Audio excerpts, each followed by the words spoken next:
So hi everyone, how you doing? My name is Alex or Alexander. So today I want to talk to you about click but no start. The engine does not start when you turn it in a starting position. So there are a few things we should check first. We're gonna go on it one by one.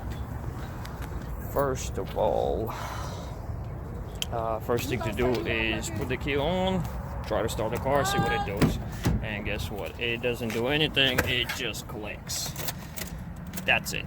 It doesn't do anything. So, this particular vehicle, a customer of mine called me a few days ago and said the car stalled out on her at the traffic light, at the red light. And it took her several tries to try to start the car, and it did after about a minute of trying. And then she went and got a new battery, thinking that's the problem. And 2 days later, the car cut off. Well, she came home, and the next day we could not start the car. The car would not start at all, and it just does the clicking sound, and that's it. So throughout my conversation with her, this is what got me right away, because of let's say it is a starter, but the starter, there is no way it would cut the car off while it's running, because he got nothing to do with anything. He just starts the car, starts the engine, that's it. So a few things you want to do, even if you're sure that it is the starter problem. Right, let me switch the camera. Alright, so thing number one, check the battery connections and check the voltage in the battery using the multimeter. So here's the multimeter. So what we're gonna do, check the voltage in the battery. Yes, I do know that the battery been just recently replaced, but hey, it doesn't hurt to check. You never know. You never know. So 12.58. That's good. The battery is good, right? So now, next thing that I want to do is make sure the starter gets power. To access the starter, you have to check the car up, put the jack stand, remove the front passenger side wheel, and it's going to be up there. A little bit hard to get to, but it's alright. So since I already looked at this car and diagnosed it yesterday, I already got a new one, and this is what I want to show you, so you can understand what's our next step is. Sorry for all this. So this nut, this is where goes the power cable. It runs off directly from the battery or from the starter, but for the alternator. So, but this must have battery voltage all the time. This right here, sometimes it could be another little nut that goes to, or it could be a plug like this. This right here is the reference wire. This is a signal wire. So pretty much when you put the keys on the starting position and you try to start the car, this is what happens. You not starting the car, you requesting the computer to start the engine. The computer decides either to start the car or not, especially if you have a push start car. This one is not. This one has got a regular key, but let's say you have a push start car and you got the button up here, and you know, like, you have to put your foot on the brake. So it's gonna check if your foot is on the brake. If it's not gonna start it. Then also it's gonna check the position of the transmission, if it's in park, neutral, drive. It has to be in park or neutral in order to start. So that's what he's gonna do. And then if he, maybe I'm missing something, one of more steps that the computer checks, maybe not, but this is the two most common. So the transmission, let's say if the computer doesn't read the transmission in the right spot, it's not going to start. Your foot is not on a brake pedal, it's not going to start. So always good to check that, but possibility of that happening is pretty slim. So like I said, we're gonna move into the next step. And when you send the request to the computer to start the car, the computer goes through his checks, and if he's happy, he's gonna go ahead and start the car. So using two-person, well, you can use one person just to check the power cable using a multimeter. You put the positive here, and negative, you put it anywhere on the engine, wherever the ground is at. Then you have a second person trying to start the car. You put this up here. Well, you're gonna have to go for the back up there. That's the reference wire, and negative goes on the ground somewhere engine block, something like that, would work just fine. And you tell the second person to start the car, you should see the battery voltage on your multimeter. If you don't, then it means the computer is not sending the requests. It's not telling the starter to start the car.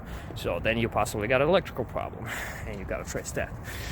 In my case, let's say that's good, and I'm getting the power, the battery is good, the computer recognizes, sends the signal, we're good, right? So next step to do is crank the engine by hand. If you ask me how, it's pretty easy. Right here, harmonic balancer pulley. I believe this is like a 19 or 21 millimeter. You can put a socket on it and a long extension so it would reach out till about here, and a long breaker bar, and you crank it by hand. Why is that?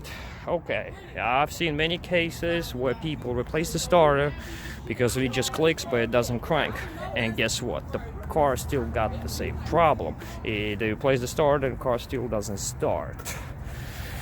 So what you do is you crank the engine by hand and see if it's easy to spin it. If not, then there is something that's stopping the engine from spinning. So could be a couple things. Mechanical issue. You know what? Let me flip the camera. Hold on one second. So there is either mechanical issue is the engine, right? And that's what's stopping the engine from cranking by hand. Or let's say the engine seized up. You didn't do the oil changes on time, throughout many years, and the engine just locked up. That's possible as well. And the starter is not going to fix your problem. Don't waste your money. Diagnose it. Always diagnose the car before throwing any kind of money at it. Please, very important. And patience. Very, very important in this industry. So next, there's another thing. What can stop the engine from spinning, and I've been running into it in the past year. So actually, I find it pretty interesting. I haven't seen it in almost 10 years in about 10 years of me fixing cars. I've never seen that problem, and last year I started running into it, and this year 2020 as well. So this is one of the reasons why I want to make this video. Well, guess what it is that's stopping the engine from spinning? AC compressor, right? Winter time. Let me show you. Hold on. Alright, so like I said, I took a look at this car yesterday. So this is what I found out. I already removed the belt. There is a tensioner. You can probably see my wrench sticking out. I got another tensioner to remove the belt. So I had the belt removed. And this is what I'm looking at. This is the top, that's the alternator. The guy that we're interested in is AC compressor at the bottom. So if you can take a look, that pulley, I can't spin that pulley. That pulley is seized up and it's not spinning at all. Can't do it.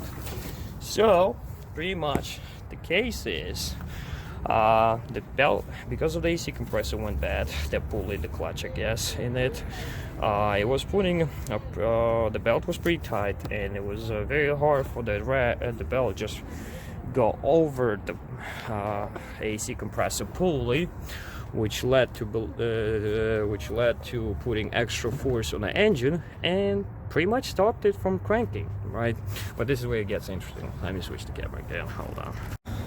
So when I find out about the AC compressor pulley, right? So my next thing is my thought process. Let me ask the customer, how's the AC work, right? So guess what she tells me? Last year, 2019, end of the summertime, it stopped. It did not work at all anymore. So, and this is what I'm thinking, right? It's end of the summertime. I'm sure she ain't gonna need no AC in the wintertime. It's cold in Delaware. So who cares? She just left it. She never paid attention to it. And she left it the way it is. So for about 4 or 5 months, that AC compressor clutch pulley kept on going bad, getting worse and worse by day, until one day that traffic light, if you remember, it just cut off. But she did manage to get it started, but when she came home 2 days later, it cut off so good that it would not crank at all, and that's the problem. right? So my next thing was I got the belt removed, so technically there's nothing stopping the engine from spinning, because now I can spin the engine by hand, no problem, without the belt. So guess what? Nope. It still clicks. It still clicks. So this is what I'm thinking happened. When that pulley started seizing up a few days ago after that traffic light, and she purchased a new battery, which had plenty of power to keep cranking the motor, but it was so hard for the starter to be cranking the motor that it fried the starter as well. So it's actually the first case where, besides replacing AC compressor, I gotta replace the starter as well, because usually it's just you fix the AC compressor and it starts and works just fine. But in this case, I gotta remove the starter as well. So, but pretty much I went over most of the things that can stop the car from starting.